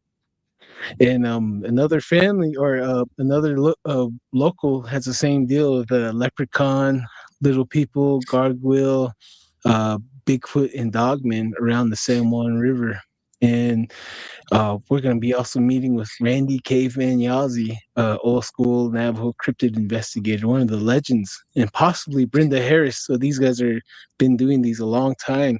So these guys are legends in our book. So hopefully we get to meet with them, and we're going to be on live on TikTok, YouTube, Facebook, and also Roku TV. We'll be out at night along the river, checking out different places, multiple places. We'll be filming as well in getting ready our documentary. So everything's going to be documented as well, and we'll have fun doing all that for everybody. Cool. That sounds amazing. I would love to do that. To have people around to do that. I think that's fantastic. Oh yeah. You build them, they come. You build a perfect environment, and you invite other fellow warriors, and they'll answer the call, and that's what we got. So everyone has their own stories as well, so which is pretty good. And some of them are willing to come on the other podcasts, and some of them are still they're still having a hard time talking about things with everyone. Of course. But it's all good though. We'll hopefully film them all. This area is actually where I seen the had the encounter with that dog man. That's where this area is. It's really strange. It's super weird place, and I'm pretty sure the whole town has something to say about it. As for why and how, well, come along with the ride and we'll figure it out. That's the best thing we can do. So hopefully we can catch centaur. That'd be cool. That'd be a good treat for everyone. Well, we have our gear, we have our FLIR, we have our night vision, GoPros, spotlight. So, and we'll be live streaming the entire time. So, stay tuned. I definitely want to check that out. Please. We're running low on time again. Rye, can you let everyone know where to find you, please? Of course. You can find me on YouTube, everywhere, Spotify, Facebook, and it's Rye the Codega. Rye, and the show is Codega's Codex of Curiosities. Awesome. Thank you very much, Rye. And Mr. Rye, thank you for your time. And Darren and I, we are willing to go on to your show, Double Trouble, Double D's, with Rye. That's what I want. That's That's awesome.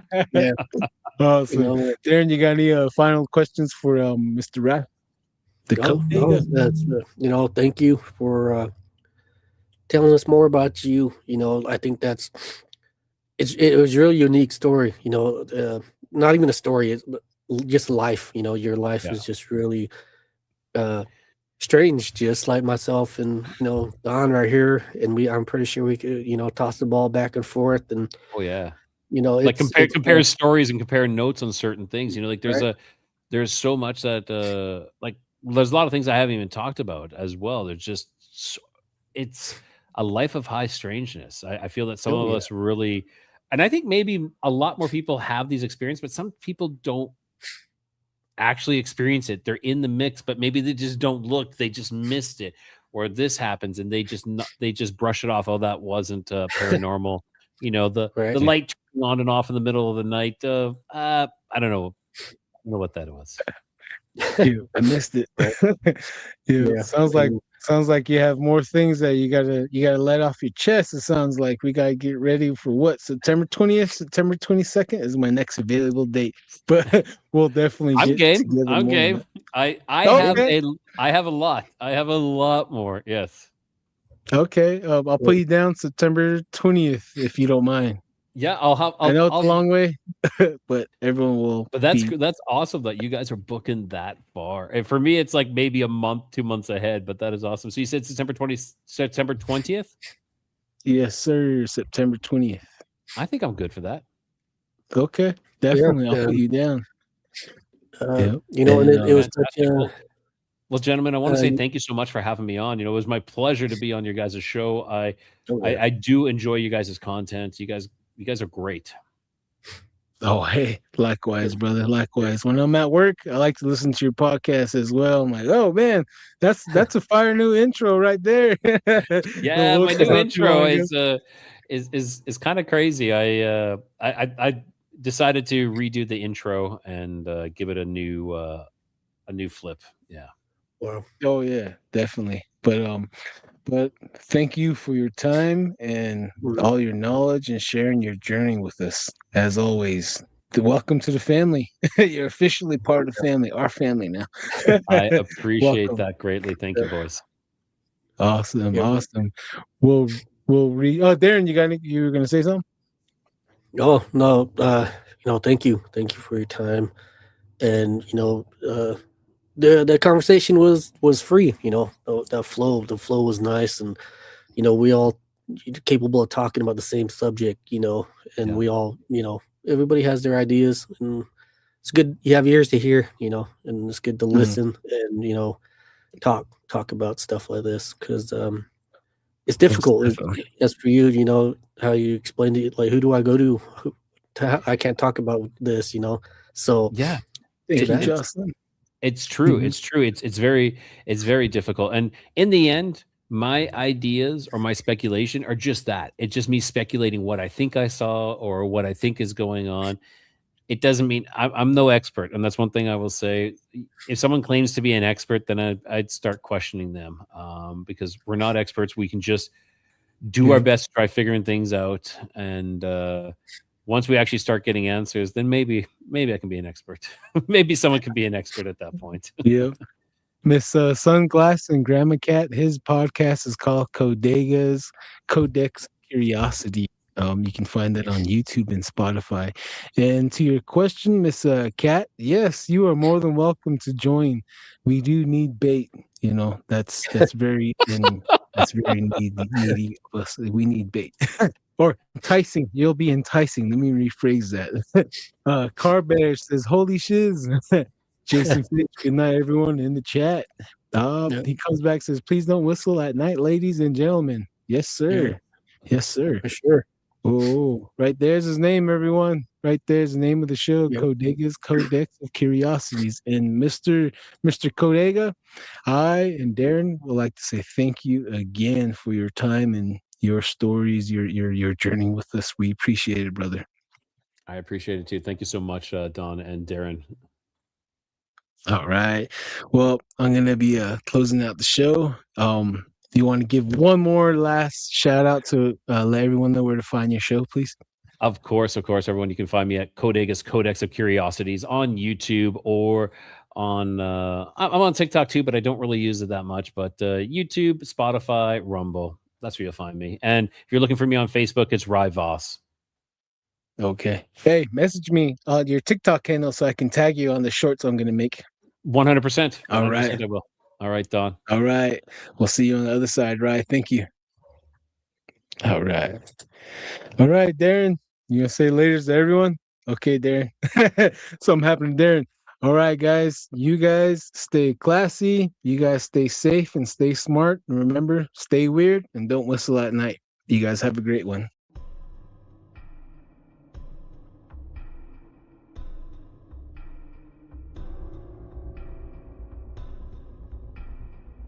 Welcome to Don't Whistle at Night podcast, where Navajo legends echo in the shadows. Darren and Don will guide you through the sacred fire of native storytelling, where the old stories breathe, the unknown walks among us, and voices, long hidden, rise to be heard. And remember, don't whistle at night.